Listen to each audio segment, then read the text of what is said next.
កណាឥឡូវតោះកណាចាប់ផ្ដើមបកប្រែប្រគេននឹងជូនចាប់ពីលេខទី11ទៅណា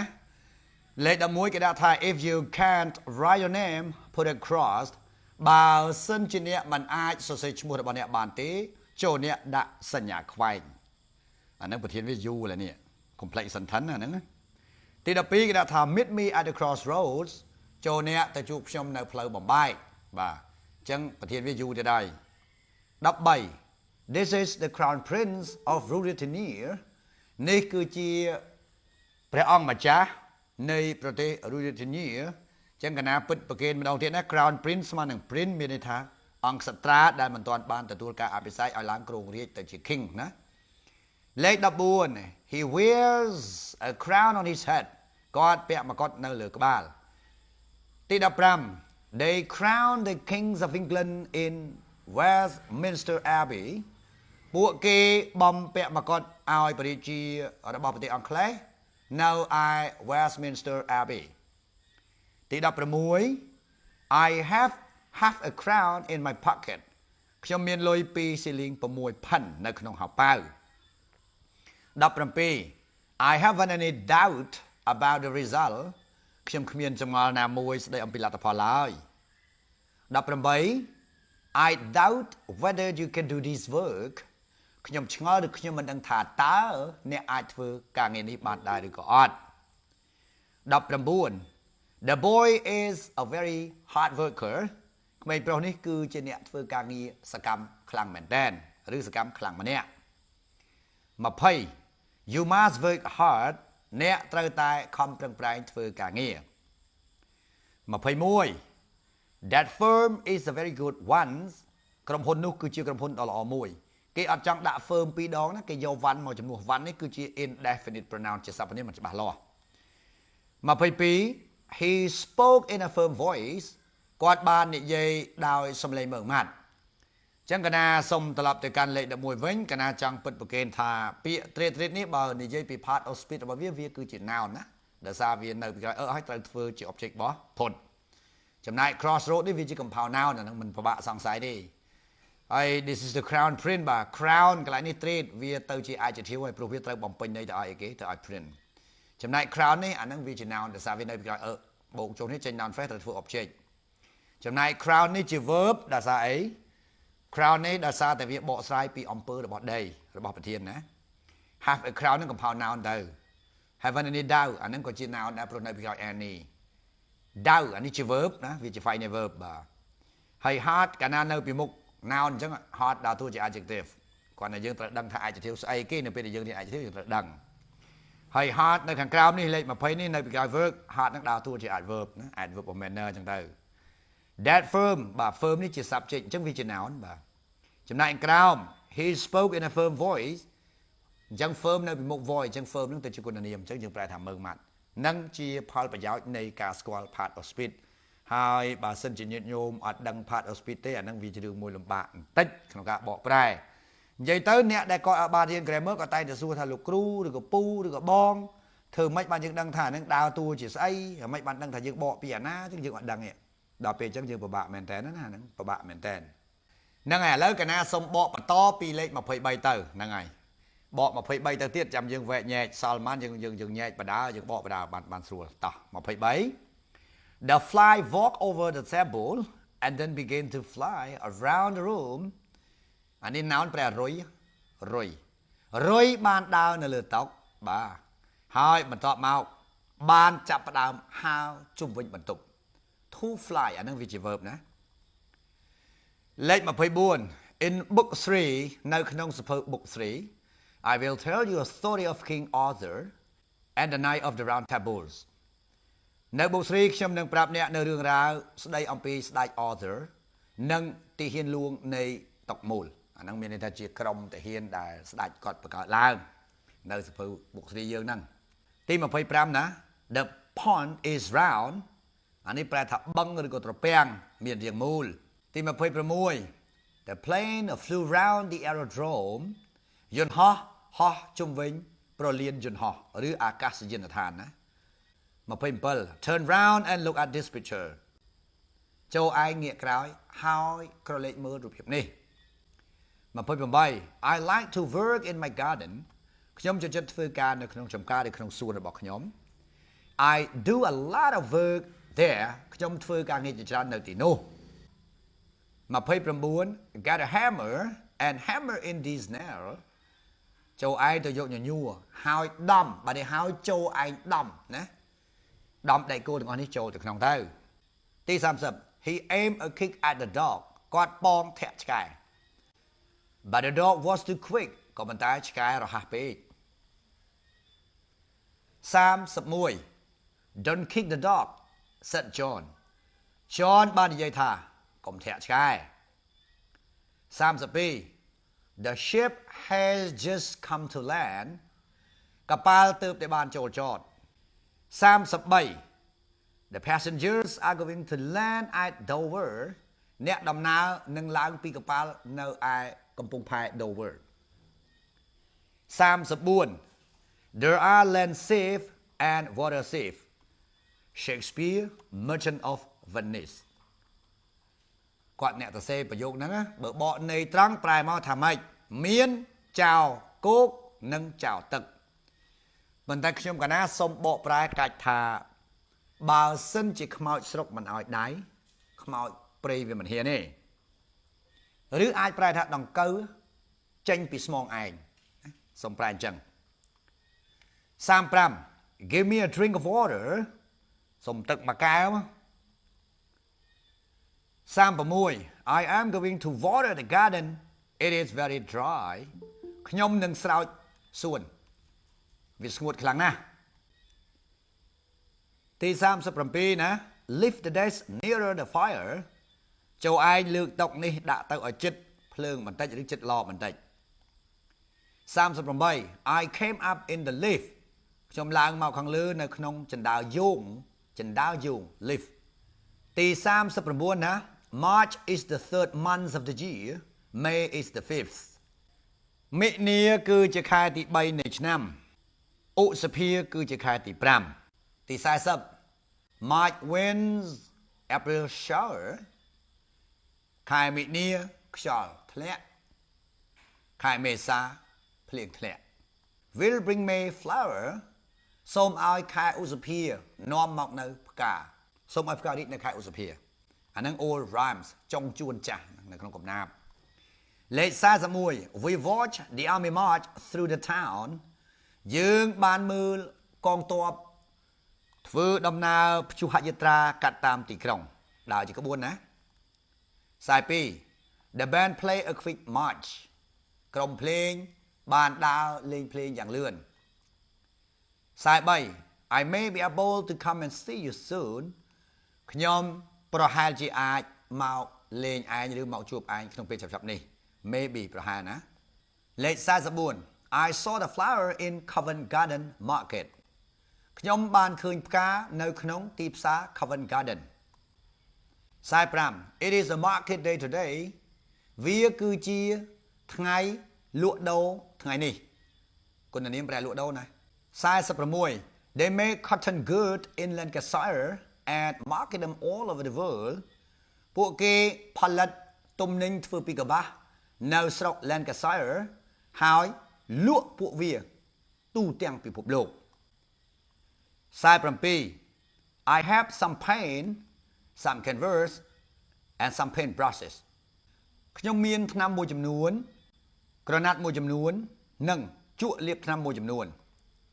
If only I had enough brain I could paint a good picture ខ្ញុំសោកស្ដាយខ្លាំងណាស់ដែលខ្ញុំគ្មានខួរក្បាលគ្រប់គ្រាន់កុំអីខ្ញុំអាចគូររូបដ៏ល្អមួយបានសូមចំណាំ if only ខ្ញុំនឹងធ្វើការបកស្រាយណា if only ជួបជាមួយនឹង simple past បញ្ជាក់ពីការសោកស្ដាយបច្ចុប្បន្នហើយបើប្រយោគស្របមកនៅពីក្រោយវាប្រែបដិសេធបើបដិសេធប្រែស្របណាតោះឥឡូវយើងធ្វើការវេញែកបន្តទៅទៀតតែម្ដងទៅបាទប្រយោគមួយនេះរៀងវែងដែរបាទអញ្ចឹងយើងមើលប្រធានរបស់វាគឺ the fly នេះជា noun ណាប្រែថារុយប្រធានហើយ verb ជា final verb ឬទៅដើរតួជា interest ដោយសារជួប over ជា prepo ចាប់ពី over រហូតដល់កន្លែងនេះមុខ a នេះណានិយាយទៅ over the table នេះគេឲ្យឈ្មោះថា prepositional phrase អ្នកនៅក្រៅវាគេឲ្យឈ្មោះថា prepositional object អញ្ចឹងវាធ្វើជា object របស់ over đặc mục đại prepositional phrase មានតួនាទីបំពេញឲ្យ verb អញ្ចឹងវាคล้ายទៅជា adverb ដែលសារវា phrase គេហៅថា adverb phrase or place ចំណែក add ដើរតួជា coordinate conjunction ណាគឺជាឈ្នាប់សន្តានឈ្នាប់ទាំងឡាយណាដែលរែកប្រយោគនៅសងខាងវាសិតតែមានន័យពេញឲ្យស្ដាប់បានដល់នេះគឺខ្ញុំដាក់វាហើយអានឹងគេឲ្យឈ្មោះថា adverb of time ហើយកុំភ្លេចណាអានឹងមានតួនាទីច្រើនណាមើលក្នុងសភៅឬមើលក្នុងវចនានុក្រមក៏បានដែរអានឹងមានតួនាទីបំពេញទៅឲ្យ begin នេះដើរតួជា finite verb មិនបានថា finite verb ឯណាប្រធានវាគឺ the fly ប៉ុន្តែគេខ្ជិលដាក់ compound sentence កាលណាប្រធានរបស់ប្រយោគទី1និងប្រយោគទី2ដូចគ្នាគេដកចេញគេដកអាទី2ចេញណាអញ្ចឹងអាកន្លែង begin នេះវាដើរតួជា train ដោយសារវាជា verb pattern ណាកិរិយាសព្ទគំរូហើយ to fly នេះគេហៅ to infinitive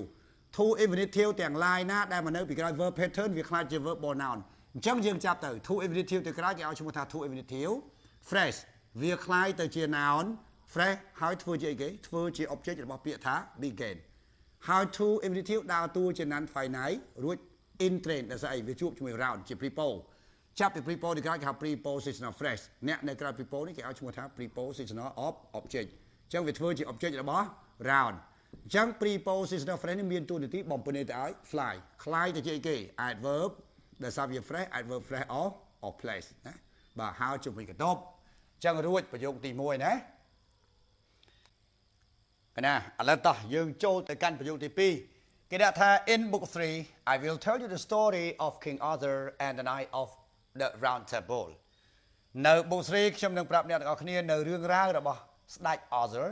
ហើយនឹងទាហានលោកនៃក្រុមតុកមូលអញ្ចឹងការវិញ្ញាណប្រយោគគឺយើងរកប្រធានវាឲ្យឃើញសិនណានេះប្រធានវាគឺ I final verb វាគឺ will ទៅ in train ដោយសារវា auxil ជួប bear បង្កើត future ណា bear នេះដើរតួជា non final verb ហើយដើរតួជា die train ទៀតណាព្រោះអីវាមានបទកម្មពីរអ្នកនៅចិត្តគេឲ្យឈ្មោះថា indirect object គឺកម្មបត្តិប្រយោលអ្នកនៅឆ្ងាយនេះ noun phrase គេឲ្យដើរតួជា direct object គេហៅថាកម្មបត្តិផ្ទាល់ណាឆ្ងល់ទៀតណាហេតុអីបានអាប្រយោលនៅចិត្តអាផ្ទាល់នៅឆ្ងាយអានឹងមានរឿងវាតើយើងចេះ die train ចប់ឥឡូវ off និយាយពីរឿង off នេះជា prepo ណាបងប្អូនណាយើងចាប់ពី prepo ទៅក្រោយនេះគេហៅថា prepositional phrase ចាប់ទាំងអស់អញ្ចឹងណា prepositional phrase អញ្ចឹងវាមានតួនាទីទៅអីគេវាមានតួនាទីបំពេញន័យទៅឲ្យ story នេះវាคล้ายទៅជា adjective ណាអ្នកដែលបំពេញន័យទៅឲ្យ noun បានមានតែ adjective ណាដោយសារវា phrase គេឲ្យឈ្មោះថា adjective phrase រីឯ King Arthur and the Knight នេះទាំងអស់នេះគេឲ្យឈ្មោះថា compound object ណា compound object របស់ណាគេ compound object របស់ of ចំណែក of មួយនេះគឺជា prepo ដែរចាប់ពី prepo ទៅក្រោយ prepositional phrase ទៀតអ្នកនៅក្រៅ prepo នេះ noun phrase ណាដើរតួជា prepositional object អញ្ចឹង prepositional phrase ណាដឹកមកដែល of prepositional phrase មានតួនាទីបំពេញទៅឲ្យ the night អញ្ចឹងវាខ្លាចជា adjective phrase ទៀតហើយបាទវាតង់អញ្ចឹងវាមានតង់អញ្ចឹងបានថាយើងត្រូវធ្វើវាអស់ទៅឲ្យមានសភាពងាយយល់កាលណាបើយើងមិនធ្វើអញ្ចឹងទេវាពិបាកយល់មែនតើណាហើយយើងមកមើលពាក្យ in ចាប់ពី in ទៅក្រោយដល់ book 3នេះគេឲ្យឈ្មោះថា prepositional phrase អញ្ចឹង book 3នេះដាក់ថា noun phrase ទៅបាទព្រោះ book 3ដើរតួជា prepositional object អញ្ចឹងមានតួនាទីអីគេបំពេញន័យទៅឲ្យ tell អញ្ចឹងវាខ្លាចទៅជា adverb ដោយសារវាជា phrase គេហៅថា adverb phrase or place បាទនៅ book 3បាទគេប្រាប់យើងណាហើយដល់ពេល you នេះយើងដឹងហើយនេះអានឹងគេហៅថា complete ណាត្រូវចេះនិយមន័យ die train គឺជា verb មួយដែលត្រូវការបត្តិកម្មពីរអញ្ចឹងអ្នកដែលនៅចិត្តច្រើនតែជាមនុស្សណាបាទច្រើនជាមនុស្សហើយអញ្ចឹងអានឹងអាចជាសត្វដែរបាទដើរតួជា indirect object ហើយអ្នកនៅឆ្ងាយនេះគេហៅថា direct object ឥឡូវយើងចូលមកដល់ប្រយោគទី3គេថា the plane flew around the aerodrome យន្តហោះជុំវិញប្រលានយន្តហោះឬក៏អាកាសយានដ្ឋានអញ្ចឹងទៅណាអញ្ចឹងយើងមើលប្រយោគនេះងាយទេ subject វាគឺពាក្យថា the plane ណា final verb វាគឺ flew ហើយកន្លែងនេះដើរតួជា in train ដោយសារអីវាជួបជាមួយនឹង prepo ចាប់ពី prepo ទីក្រោយគេហៅថា prepositional phrase គេហៅវាថា prepo ដោយសារវាមាន object នេះ noun phrase នេះបើសិនជាវាអត់ object ទេវាខ្លាយជា adverbial particle complex អញ្ចឹងវាធ្វើជា prepositional object នេះអញ្ចឹងដឹកមុខដល់ prepositional phrase មានតួនាទីបំពេញន័យ adverb ទេមានហោះមិនហោះជុំវិញវាក៏បោះហោះអញ្ចឹងអ្នកដែលបំពេញន័យ adverb បានមានតែ adverb ដោយសារវា phrase គេហៅថា adverb phrase ណា adverb phrase or place បាទ adverb phrase or place បើយើងមិនជឿយើងយក verb មកសួរណាហើយយើងចាប់ផ្ដើមនិយាយសរុបពាក្យថា fly កន្លែងនេះវាដើរតួជា noun ប្រែថារុយអានឹងជា noun ដល់មក fly នេះជា verb ប្រែមកថាហើរឬក៏ហោះអីចឹងទៅណាបាទដល់មកមួយទៀតគេចង់និយាយគ្នាអំពីអីគេនិយាយគ្នាអំពីពាក្យថា round round កន្លែងនេះគឺដើរតួជា adjective ណានេះ the adjective round ក៏ជា adjective បូកជាមួយ noun នេះចេញ noun phrase ចឹង round ហ្នឹងជា adjective បំពេញទៅឲ្យ table ចំណែក round កន្លែងនេះវាដើរតួជា preposition ដោយសារអីវាមាន object ចឹងកន្លែងហ្នឹងយើងមើលវាឲ្យច្បាស់លាស់អូខេតោះអញ្ចឹងយើងបន្តទៅទៀតទេណាយើងមើលប្រយោគនេះគេដាក់ថា turn round and look at this picture ចូលឯងងាកក្រោយហើយក៏លេខមើលរូបភាពនេះមើលប្រយោគនេះយើងមើលទៅ compound sentence ណាក៏ប៉ុន្តែជា imperative ណាបាទប្រធានរបស់វាគឺពាក្យថា you គេអត់ដាក់ពេលនិយាយហើយមកខាងនេះក៏ចឹងដែរប្រធានរបស់វាគឺពាក្យថា you ប៉ុន្តែគេអត់ដាក់អញ្ចឹង turn ដើរតួជា final verb ឬទៅ in train ដោយសារជួប round round មិញយើងឃើញ round ទី1ដើរតួជា adjective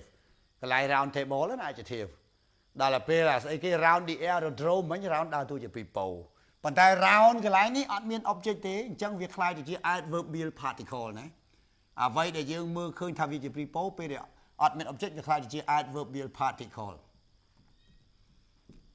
គេហៅថាកិរិយាសព្ទវិសេសคล้ายមកពីធ្នាក់ចំណែកពាក្យ and នេះគេឲ្យឈ្មោះថា coordinating conjunction គឺវារែកប្រយោគដែលមានន័យពេញបាទនេះ you turn round and you look at this picture ចឹងអានេះប្រធានវា you ហើយ final verb វាគឺ look at នេះតែម្ដងណាទាំងពីរហ្មងចាប់វាទាំងពីរព្រោះអីវាជា phrasal verb look កាលណាបើអត់មាន at អត់ប្រែថាកលេចមើលទេអញ្ចឹងយើងអាចចាប់វាជា final verb តែម្ដងបានហើយវាដើរតួជា train ដោយសារវាជួបជាមួយ this picture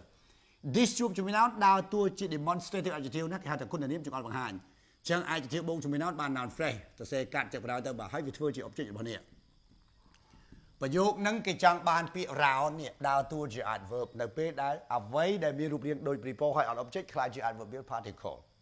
បាទឥឡូវនេះយើងចូលទៅមើលប្រយោគទី2ណា I like to work in my garden I do a lot of work there ខ្ញុំចូលចិត្តធ្វើការងារនៅក្នុងសួនហើយខ្ញុំធ្វើការងារច្រើននៅទីនោះចឹងអាសម័យ colon នេះវាស្មើនឹងក្បៀស n ណាគេខ្ជិលប្រើវាអញ្ចឹងគេដាក់សម័យ colon តែម្ដងទៅអញ្ចឹងយើងញែកតាមតារាទៅណាហើយយើងមើល subject របស់វាគឺ I ហើយ like ជា final verb កន្លែងនេះដើរតួជា train គេសួរហេតុអីបាន train វាជា verb pattern នៅក្នុងសៀវភៅ high school គេកំណត់ឲ្យណាពាក្យ like ពាក្យ love អីហ្នឹងណាកាលណាបើវាជួប to infinitive នៅពីក្រោយវា to infinitive ហ្នឹងខ្លាយជា verb pronoun ហ្នឹងអញ្ចឹងអានេះដើរតួជា train អញ្ចឹងយើងចាប់ phrase ហើយ to infinitive ទៅក្រោយគេហៅថា to infinitive phrase នេះដល់ត្រឹមហ្នឹងមកបានហើយអញ្ចឹងវាខ្លាយទៅជា noun phrase ព្រោះអីវាមាន final verb ឃើញទេហើយវាធ្វើជាអីគេធ្វើជា object របស់ like ហើយ to work ដើរតួជា non finite ទៀតណារួចទៅវាដើរតួជាអីគេ in train ដោយសារអីវាជួប prepo ចាប់ពី prepo ទៅក្រោយនេះគេហៅថា prepositional phrase នេះ clear ដែលដឹកមុខដោយធ្នាក់អានេះប្រភពវាអ្នកនៅក្រៅ prepo នេះគេឲ្យឈ្មោះថា prepositional object អា prepositional object ហ្នឹងមានន័យថាវាជា object របស់ prepo នេះណាអញ្ចឹងដឹកមុខដោយ prepositional phrase អាហ្នឹងមានតួនាទីទៅអីគេដូចខ្ញុំហ្នឹងមនុស្សដល់ពេលមកបរៀនគេហៅគ្រូអានេះប្រភពវា prepositional phrase ដល់ពេលវាបំពេញទៅ adverb វាខ្លាចជាអីគេ adverb ណាដែលសារវាជា phrase គេហៅថា adverb phrase អីគេ or place ចប់មួយរឿងដល់មកអានេះ I ដល់តួ subject do ជា final verb គេសួរ train អត់ train ដោយសារជួយអីគេនេះ lot អស់នេះយើងចាត់ទុកវាជា adjective មួយទៅបាទមិនបាច់និយាយadjective អានេះ adjective អីមិនបាច់ទេlot អស់ម្ដង adjective បូកជាមួយ noun ខ្លាចជា noun phrase តែម្ដងទៅបាទអញ្ចឹងវាដើរតួជា object របស់ do អញ្ចឹងដល់ពេល there គេហៅថា adverb of place ពេញឲ្យធ្វើនៅណាធ្វើនៅទីនោះអញ្ចឹងអាហ្នឹង adverb of place បាទ adverb of place អញ្ចឹងសរុបសេចក្តីមកគេចង់ឲ្យយើងមើលពាក្យ verb អានេះជា verb អានោះជា noun ណាប្រយោគមួយទៀតគេនិយាយថា get a hammer and hammer in this nail ចូលឯងទៅយកអាញួរមកហើយឯងដំដៃគោទាំងអស់នេះចូលទៅអញ្ចឹងប្រយោគនេះជាប្រយោគបង្កប់បញ្ជាប្រធានវាគឺពាក្យថា you តែគេអត់ដាក់ខាងនេះក៏ជាប្រយោគបង្កប់បញ្ជាដែរបាទប្រធានរបស់វាគឺពាក្យថា you ណាអញ្ចឹងយើងមើលអានេះដើរតួជា finite verb ឬ train ដោយសារវាជួប noun នេះអានេះ a hammer ប្រែថាញួរបាទអញ្ចឹងវាដើរតួជា object របស់ get a hammer យកអាញួរដល់នេះ hammer ជា verb ដើរតួជា finite verb